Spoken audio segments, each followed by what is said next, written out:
What's up, all you beautiful people? Welcome back to the podcast. Now, listen, if you have a business and you get sick or you go on vacation or you decide to take the weekend off and your business stops growing, or worse, it just grinds to a halt, nothing moves forward without you, then I hate to break it to you, my friend, but you do not actually have a business. You have a job.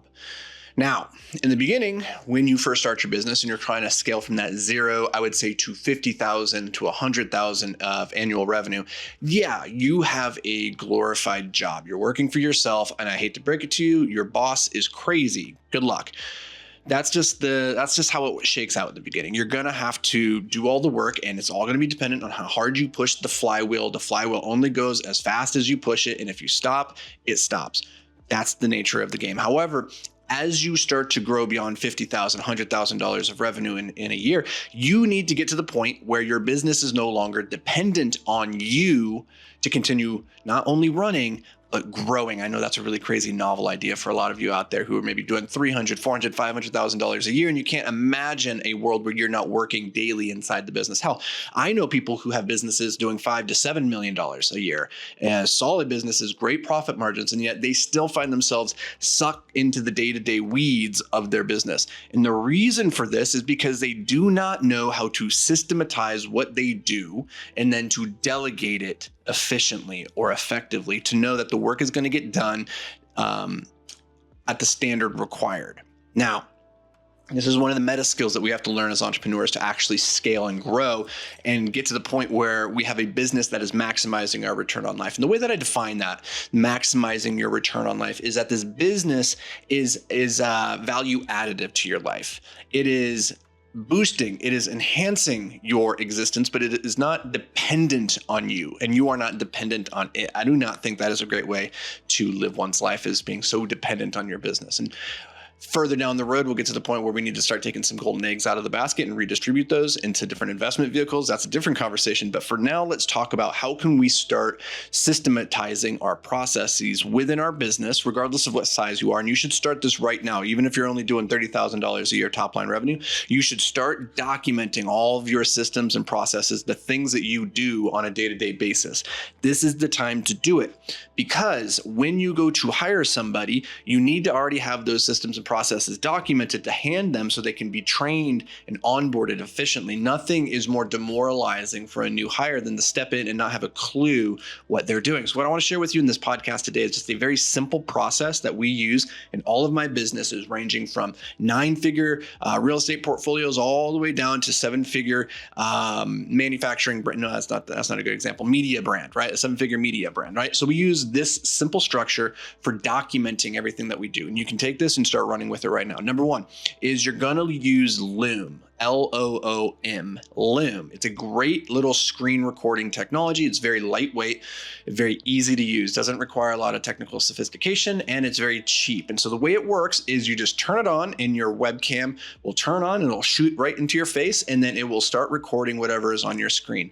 Now what you're going to do is you are going to walk through whatever the process is that you are doing. And the ideal here is that you are actually doing that task. So if you're doing accounts receivables, you literally just turn on Loom and you record yourself doing the activity just like you would every week. So this isn't actually very difficult to fit into your schedule because it's already something that you're doing throughout the week. Now you're just recording yourself doing it and talking through it as you go. That's the important thing. You're trying to articulate what you're doing as you're going through each step.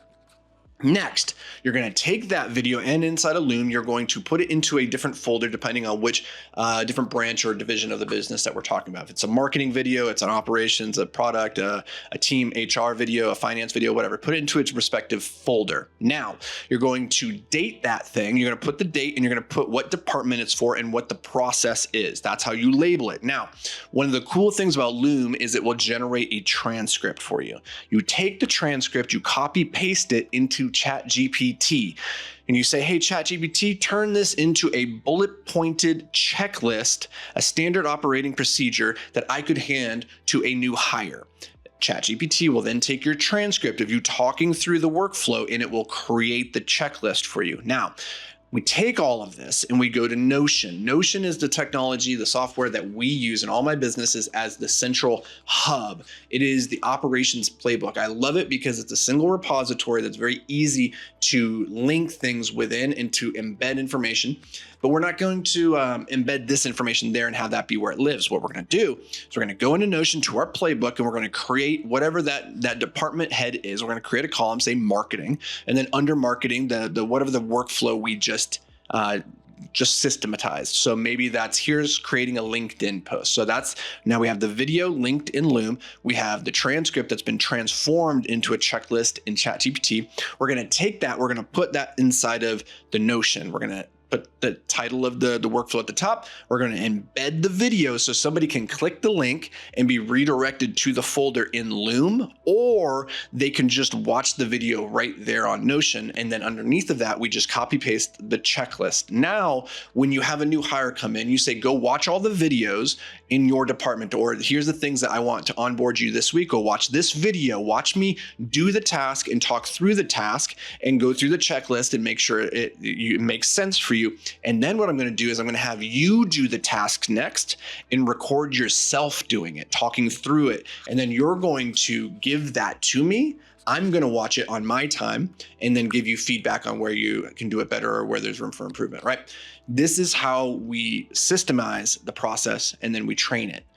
Now, from this point forward, it is their responsibility to maintain that training. So whenever there's something that changes in the process, we use a different software, we get a new vendor, something happens, they are the ones that need to go in there and update the training, whether that's with a new video, updating the checklist, whatever.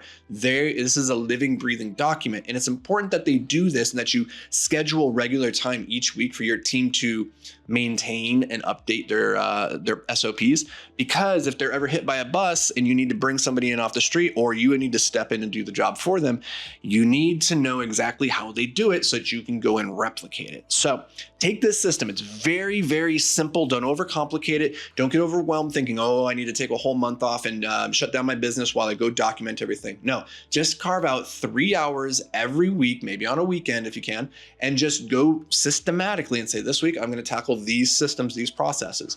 And this should, over the course of a month, be very easy for you to go and document everything that you do within your business, because for the most part, you are repeating every action within that course of the month, right? And so by the end of the month, if you have documented and videotaped yourself doing that process, you will have a complete library by the end of that month. So run with this. Use the acronym DRY. Do not repeat yourself. It's very important that anything that you find yourself doing more than once, we have it systematized and then automated so we can delegate it later. So take this, run with it. Let me know if you got questions in the comments or shoot me a DM, leave me a review. That would mean the world, guys. That would be truly, really rad. If you like this enough to leave a review, that would just tickle me pink and I am so grateful. So that's going to do it for me. I'll catch you guys in the next episode. But until then, stay hyper-focused, my friend.